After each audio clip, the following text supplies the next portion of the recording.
Hi, I'm Patricia Rosatello. I'm so happy that you're here.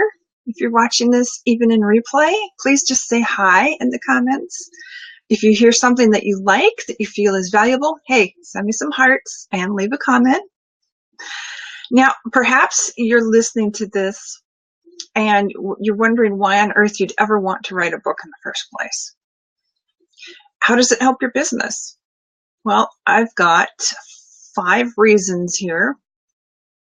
There are more reasons, but I've got 5 right here.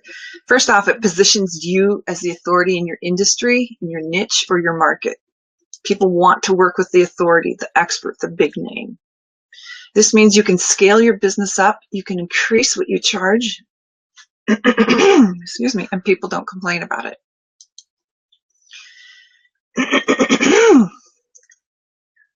Second, it allows you to sell without you having to sell. There's no salesy pitches. There's no worrying that you're coming off hype. It's called educational marketing instead of pitch marketing. You basically have 2 things you can do. You can educate or you can pitch. It's so much easier to educate. 3, authors are treated nearly like gods, at least by the rest of the mere mortals who wish that they had written a book on that topic. This is how you want to be treated by a prospect. A book on your subject, on your topic of expertise, allows you to carve out, take possession of your part of the industry. You do something very special. I don't know what it is, but what it is you do, it's very special. It's something that nobody else does. And a book demonstrates that. It gives you a legacy. Books stick around a really, really long time, especially a physical printed book. Okay, like this one. Okay, printed book. Not a big book, but it's a book. And it's really easy for somebody to share that with a friend. It's easy to say, oh, hey, you need to go talk to your name, right? Because she's the expert in this. He's the authority in that area. You need to go talk to them. And the person says, how do you know? Oh, I read their book. It's really amazing. You got to read it. You got to go talk to them. So this is a 5-day little event that we have here. On day 1, we found some ways to find the hot topic that your readers will find compelling.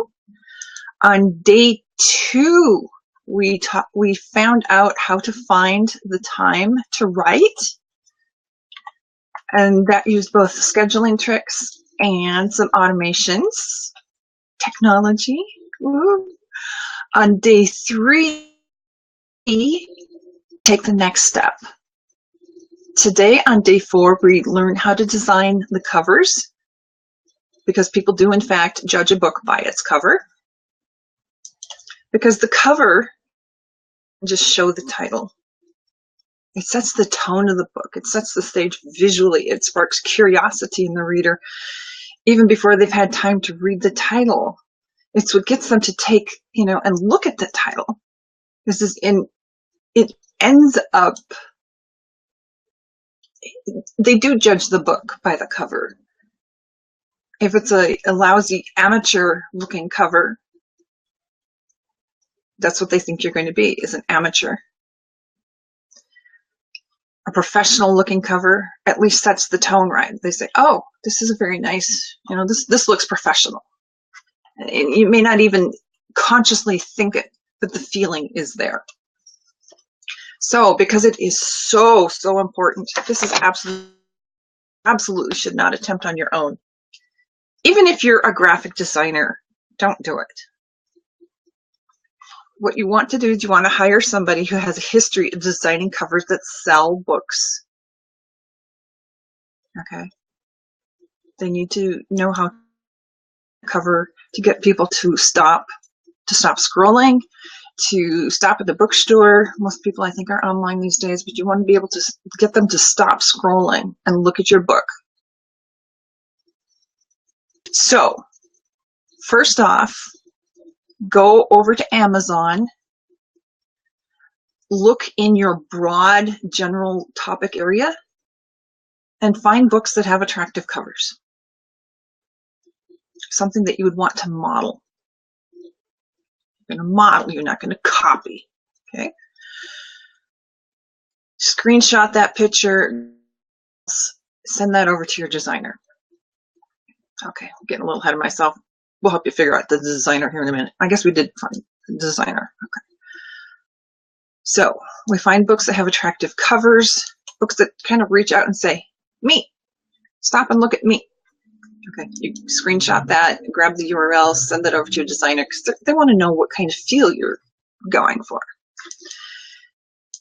Third, you're going to get several designs, several different designs. Yes, it's a little more expensive, but this is not a place to skimp on.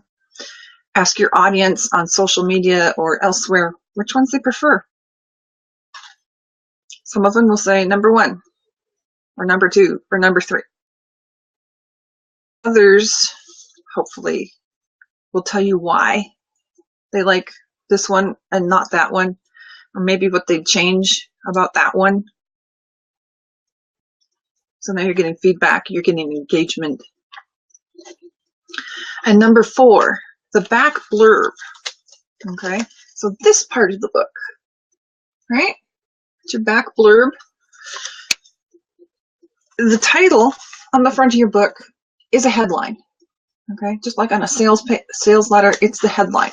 It's designed after the cover has grabbed the reader's attention. It's designed to get the reader to pick the book up off the shelf.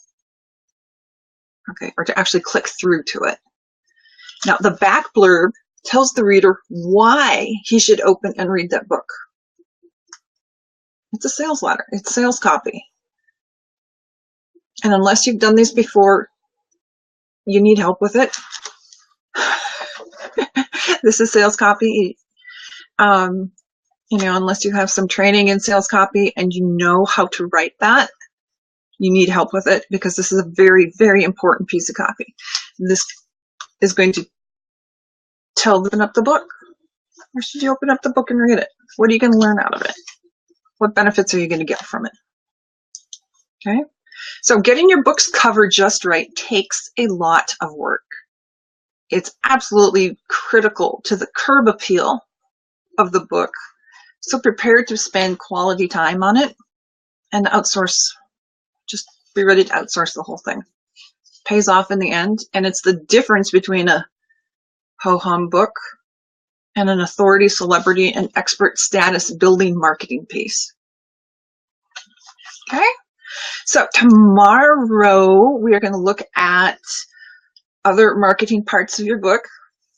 Obviously, the cover is a big piece of the marketing, but we will look at marketing your book, including how to get started even before you start the writing, how to get buy-in and engagement from prospects and potential readers as you go along.